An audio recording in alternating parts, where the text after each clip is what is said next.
नमस्कार। आजिकार विषय वस्तु कौन सी बयसर तारतम्य नहीं कि नुहे, मात्र अनुभवर स्तर को नहीं कि, अर्थात बुझीबाकु हेबो जे जो माने जगतर विषय सकल को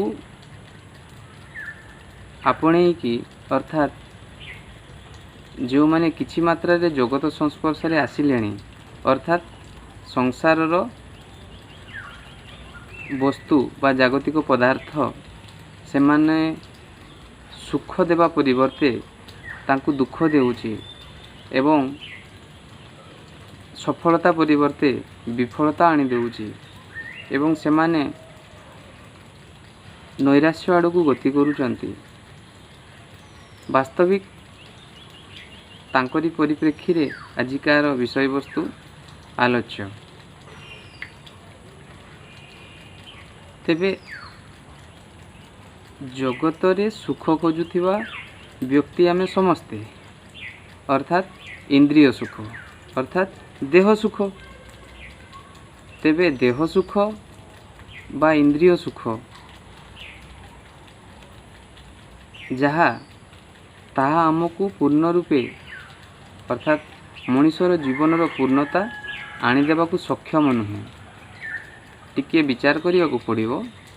आमे प्रत्येक दिन खाऊचु, पुणी किछि मात्रा रे खाइला परे आमे सेथिरु निवृत्त होउचु, अर्थात जो जिनिस जो वस्तु बा भोग्य पदार्थ आमे ग्रहण करूचु तार उपयोगिता बा उपादेयता किछि समय परे जहा अत्यंत प्रीतिकर थिला ताहा किछि समय पर विरक्तकर अर्थात द्वेषपूर्वक हेउची बा सेई वस्तु बा सेई पदार्थ आम पई दुखर कारण हेउची। एहा ही जगतरु प्राप्त हेउथिबा वस्तु सकलर सार। तेबे एहाकू बुझीबाकू जो माने प्रचेष्टा कलेनी तांकर बुझीबाटा आउ टिके प्रगाढ़ हेबा आवश्यक जे मात्र बाह्य जगतरु केबे आत्मसुख लाभ करा जाई पारे ना, अर्थात इंद्रिय मानकर विषय भोग्य पदार्थ सकलरु केबे आत्मसुख लाभ करा जाई पारे ना। एवं जो सुख बा जो शांति बोली आमे ताकू परिभाषित करू ताहा मात्र प्रवंचना व्यतिरेके अन्य किछि नुहे। यद्यपि एहा मनुष्य जीवनर एक अविच्छेद्य अंग, अर्थात यह सुखकर बा दुखकर एहाकू जीवनरु बाद करा जाई न पारे। तेबे कौन सुख दुखरु उपर स्तर अर्थात सुख दुखरु अतीत कौन जाई हेबो? निश्चित जाई हेबो। नैराश्यर कौनसी प्रश्न नहीं, कारण आम पाखरे भगवान एभली विचार शक्ति दान करिसंती जे आमे गोटे वस्तुर पदार्थर नित्य अनित्य विचार करि परिबु बा सत्यासत्य आमे विचार करि परिबु। आपातत देह सुख अर्थात इंद्रिय सुख अर्थात चक्षुर विषय दर्शन करिबा हेउ, कर्णर विषय श्रवण करिबा हेउ,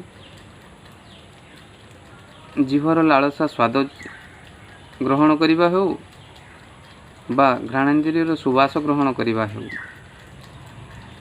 देह को अत्यधिक गरम हेले से शीतताप नियंत्रित यंत्र हेउ अथवा अन्य कौन सी प्रकार वस्त्र हेउ, एई वास्तविक जिनिस गुड़ा प्रति आमर आकर्षित हेबाटा पिलाटी दिनरु ही रहिछि, मात्र एहा आजीवन व्यापी रहिबो। तेबे एई सुख दुखरु अतीत बा आत्मसुख प्राप्त करिबा कौन संभव? एभली संभव बुझीबाकू हेबो जे आमे आजी पर्यंत जहाँ सुख जानिचे बा जहाँ दुख जानिचे ता शारीरिक मानसिक अर्थात त्रितापर कथा कहिले आध्यात्मिक आधिदैविक आधिभौतिक यही तीन स्तर रे यहाकू वर्णना करा जाइछि शास्त्र रे। मात्र जहा किछि समय पाई सुखकर ताहा परवर्ती मुहूर्त रे दुखकर आमे अनेक आगरू देखि आसुचे। शारीरिक सुख इंद्रिययुक्त हेबा संगे संगे अर्थात से इंद्रियगत सुख अर्थात कर्मेन्द्रिय हो पारती बा ज्ञानेन्द्रिय हो पारती अर्थात अंतरेन्द्रिय हो पारती। तेबे कर्मेन्द्रिय ज्ञानेन्द्रिय अंतरेन्द्रिय ये समस्त इंद्रिय तेबे यही इंद्रिय सुखर अर्थात अत्यधिक गरम होउछि शीतल परिवेश को गले ठंडा परिवेश को गले आराम लगुच सुखकर लगुच। यह देहर कौन सी व्यक्ति कौन सी कटु कथा कहला यह मनरे विषाद भरी दिए यह अंतरेन्द्रिय सुख। तेणु कर्मेन्द्रिय ज्ञानेन्द्रिय अंतरेन्द्रिय अर्थात चक्षुर विषय श्रवण करिबा तो नुहे कर्णर विषय श्रवण करिबा नासार विषय आघ्राण करिबा स्वाद नेबा तो नुहे अर्थात प्रत्येक इंद्रिय सीमित कौ भली आमे कान रे शुणी पारू देखि पारू ना आमे जीभरे स्वाद बारी पारू शुणी पारू ना अर्थात जो इंद्रिय सही विषय ग्रहण करने को सक्षम अर्थात इंद्रिय इंद्रिय मध्य प्रभेद एते जे आमे ताहा मध्य ठीक से यदि विचार करिबा बुझी परिबा यार सीमितता को एवं आमे इंद्रिय सुखरु ऊपर स्तर को मध्य जाई परिबा जहा कि इंद्रियातीत बा विषयातीत जहा को कहा जाए।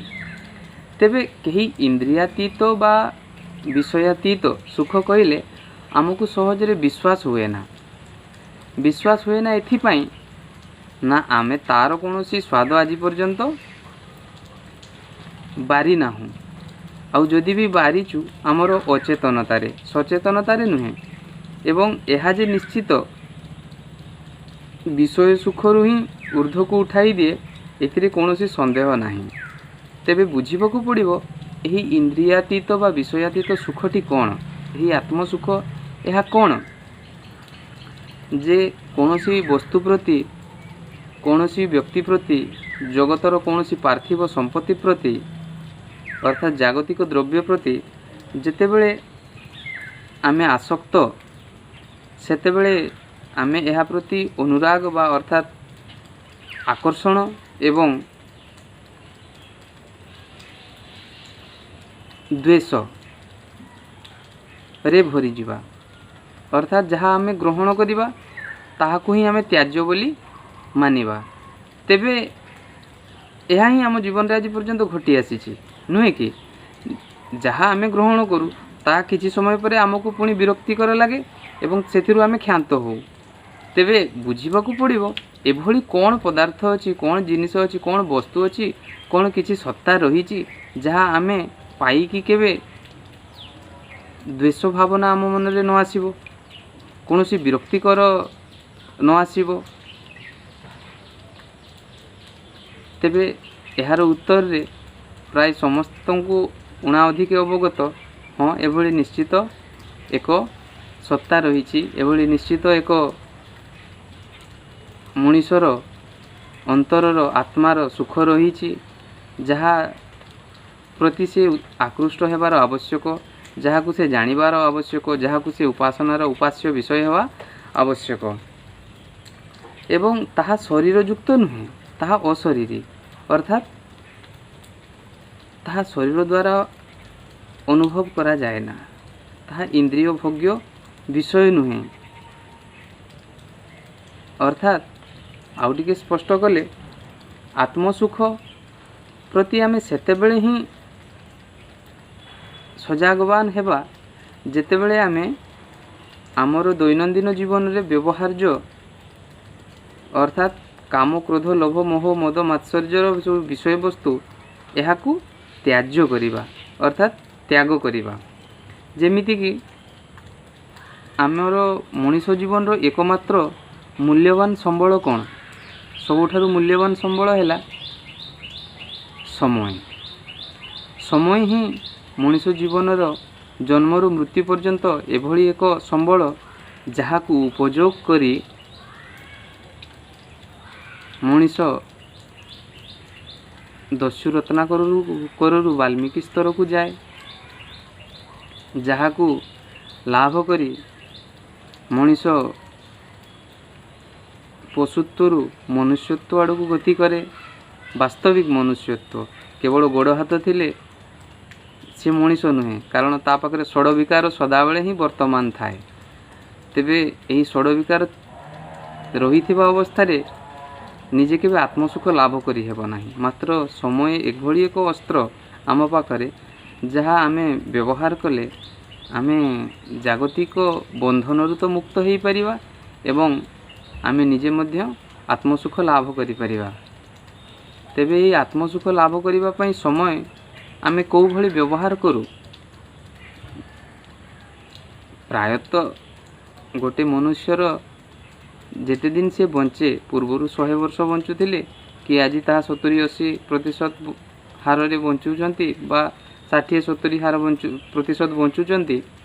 सेति मध्य रे निद्रा रे तो अनेक दिन व्यतीत हो जाउची, अर्थात अधा जीवन व्यतीत हो जाउची कहले अत्युक्ति हेबो नाही। अचेतन अवस्था रे, बाल्य अवस्था रे, कैशोर अवस्था रे मध्य 10-20 वर्ष व्यतीत हो जाउची एवं तत्परे कर्तव्य अर्थात सामाजिक रीतिनीति आचरण, स्त्री पुत्र कन्या एसबु संसार रे आजीवन व्यतीत हेबार व्यवस्था आमे करि रखिछु। तेबे सेथिरे स्त्री संग पुणी 20 वर्ष, पुणी विवाह परवर्ती समय अर्थात वार्धक्य काल अवगत उपस्थित हेले आउ सेतेबेले विशेष कहीं काहारी नुहे, सेतेबेले गोटे कोणरे पड़ी रहिबाटा सार। अर्थात जो 10 वर्ष मनीषर अवशिष्ट रुहे बा 5 वर्ष अवशिष्ट रुहे खूब कम, से समय यदि आमे वास्तविक हिसाब करिबा तेबे ताहा मनीष जीवन पई अत्यंत दुखावह समय। सेही शैशव अवस्था जे भली रुग्ण जराग्रस्त अवस्था मध्य सेपरी। मात्र गोटे शिशु को तो जत्न करिया पई पितामाता थांती, मात्र रोगिण रोगग्रस्त अवस्था रे एक वृद्ध वृद्धा को देखिया पई बा जत्न करिया पई से भली कहार विशेष प्रयास न थाए। यह कहिबार कोनोसी प्रयोजन नहीं, यह समस्तंकर अनुभव गम्य।